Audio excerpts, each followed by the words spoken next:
রাত 2টা বাজে। হুট করে খেতে মন চাইলো ঝাল কিছু খাবো এবং সেটা ক্রিস্পি হবে। কারণ অনেক দিন মনে কুড়মুড়ে কিছু মনে খাচ্ছি না। কি আর করি এই মুহূর্তে এত মানে কোথায় খুঁজে পাই?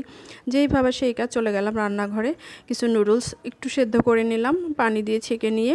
দেন ওটাকে একটু ঠান্ডা পানিতে ধুয়ে সঙ্গে কাঁচামরিচ, পেঁয়াজ এবং স্বাদ মতো লবণ, হলুদ গুঁড়ো সামান্য, একটু মরিচ গুঁড়ো স্বাদ মতো দিলাম, একটু গোলমরিচের গুঁড়ো দিয়ে দিলাম, দিয়ে দিলাম 1 টেবিল চামচ আপনার কর্নফ্লাওয়ারটা দিয়েছি একটু ক্রিস্পি হওয়ার জন্য। ক্রিস্পি হলে খেতে ভালো লাগবে। সাথে দিয়ে দিলাম একটা ডিম ভেঙে। বাস চটকে হাত দিয়ে মেখে ভালো মতো সব জায়গায় যেন নুডলসটা মাখামাখি হয়ে যায়, ভালো করে মেখে নিলাম। হয়ে গেল আমার নুডলস মাখাটা। এখন চুলায় আমি বসিয়ে দিলাম একটা কড়াইতে দিয়ে দিলাম তেল। আগেই তেলটা বসিয়ে রেখেছিলাম গরম হওয়ার জন্য। এই যে দেখেন গরম হয়ে গিয়েছে। এখন আমি চেষ্টা করছি গোল গোল করে, নুডলসটা যেহেতু প্যাঁচানো থাকে, চেষ্টা করবেন একটু গোল শেপ করে দেওয়ার জন্য। তো গোল শেপ হচ্ছিল না, আমি অবশ্য তাড়াহুড়া করেছিলাম তাই, কারণ প্রচুর খেতে ইচ্ছে করছিল, তর্সই ছিল না। যাই হোক কোনো রকমে দিয়ে দিয়েছি। আপনারা চেষ্টা করবেন একটু গোল শেপ করে দেওয়ার জন্য, মোটামুটি গোল শেপ হলে সুন্দর হবে। তো এই তো আমি তেলে দিয়ে দিলাম নুডলসটা। অল্প আঁচে, যদি বেশি ক্রিস্পি খেতে চান অল্প আঁচে একটু সময় নিয়ে ভাজবেন, তাহলে দেখা যায় ভেতরটাও একদম ভালো সেদ্ধ হয়ে যায়, তেলে একবারে মুচমুচে হয়ে যায়। ওটা সস দিয়ে খেতে খুব বেশি মজা হয়, ভালোও লাগে, টেস্ট হয় বেশি। তো এই তো আমি তেলে দিয়ে দিলাম। অতটা ডুবো তেলও প্রয়োজন হয় না, অল্প তেল হলেও হয়, আপনার ইচ্ছে। তো একটু পেঁয়াজ দিয়ে দিলাম উপর দিয়ে। পেঁয়াজটা অল্প হয়ে গিয়েছিল, এখানে আসেনি, পেঁয়াজগুলো নিচে রয়ে গিয়েছিলো, তাই আমি হাত দিয়ে উপরে কয়েকটা পেঁয়াজ আর কাঁচামরিচ দিয়ে দিলাম। তো এই তো এটাকে এপিট ওপিট করে ভালো করে একটু মুড়মুড় করে মানে একটু ভেজে নেবেন, কুড়কুড়ে করে ভেজে। বাস এই তো আমার রেডি নুডলস পাকোড়া। টমেটোর সস দিয়ে এটা খেতে এত মজা হয়, ভীষণ সুস্বাদু লাগে, বিশ্বাস করেন। আর এত অল্প সময় তৈরি করা যায়, আমি ভাবতেই পারিনি এত অল্প সময় হুটহাট করে তৈরি করে এত মজা লাগবে, এত খেতে ভালো লাগবে। ভীষণ মজা লেগেছিল, ট্রাই করে দেখবেন। একটা বাটিতে প্রথমে একটু হালকা পরিমাণে তেল নিয়ে নেব। তেলটাকে একটু ভালো করে পুরো বাটিটাতে মিক্স করে দিব। এটা হাত দিয়েও করতে পারেন বা একটা ব্রাশ দিয়েও করতে পারেন। আমার কাছে ব্রাশ ছিল না, তাই হাত দিয়ে করে দিলাম। দেন দুটো ডিম ওই বাটিটার ভিতরে ভেঙে নেব। প্রথমে একটা ডিম নিলাম এবং আমি আরেকটা ডিমও ভেঙে নিলাম। নিয়ে দেন এই ডিম দুটোকে একটা চামচের মাধ্যমে কিছুটা সময় একটু বিট করে মিক্স করে নেব। জাস্ট ভেঙে মিক্স করে নেব, তেমন কি বিট করতে হবে না, অল্প একটু বিট করে নিলেই হবে। দেন এটাকে আমি এখন একটা চুলায়, আগেই পাতিলে পানি বসিয়ে রেখেছিলাম, ওটা মোটামুটি গরম হয়ে গিয়েছে, ওখানে আমি ভাপে দিয়ে দিলাম। ভাপ হয়ে গিয়েছে। ভাপ হওয়ার পর দেখেন এটা একটা ইয়েতে চলে আসছে, সেদ্ধ হয়ে অনেকটা। তো এটাকে আমি এখন নামিয়ে নিলাম। নামিয়ে একটা নাইফ দিয়ে পিস পিস করে নিলাম। পিচ হয়ে গিয়েছে। এটাকে এখন আপনি যে কোনো শেপ দিতে পারেন। তারপর ভেজে ভুনা করলেই হয়ে যাবে ভাপা ডিমের ভুনা। কেমন হলো?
দেখেন আজকে বাজারে গিয়েছিলাম, কি নিয়ে এসেছি।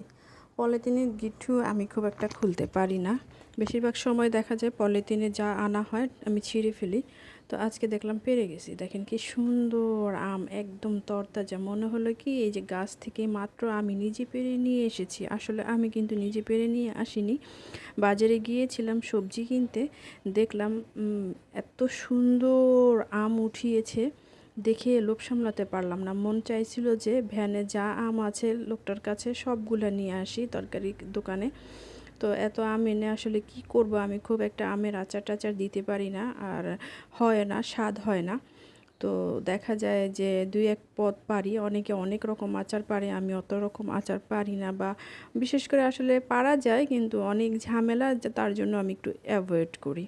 তবে খেতে কিন্তু ভীষণ পছন্দ করি, বিশেষ করে মিষ্টি আমের আচার আর মোরব্বা। ও মোরব্বা দেওয়াটাও অনেক ঝামেলার কাজ। এই আমটা দিয়ে মোরব্বা দিলে খুব ভালো হতো, দেশি একদম ফ্রেশ আম ছিল, মজা হতো, কিন্তু মোরব্বাটা আমি খুব একটা ভালো পারি না। তো এই তো আজকে নিয়ে আসলাম, কি করা যায় আইডিয়া দেন। কাঁচা আমের ভর্তা খাবো অবশ্য আগে, তারপর দেখা যাক কি করা যায়।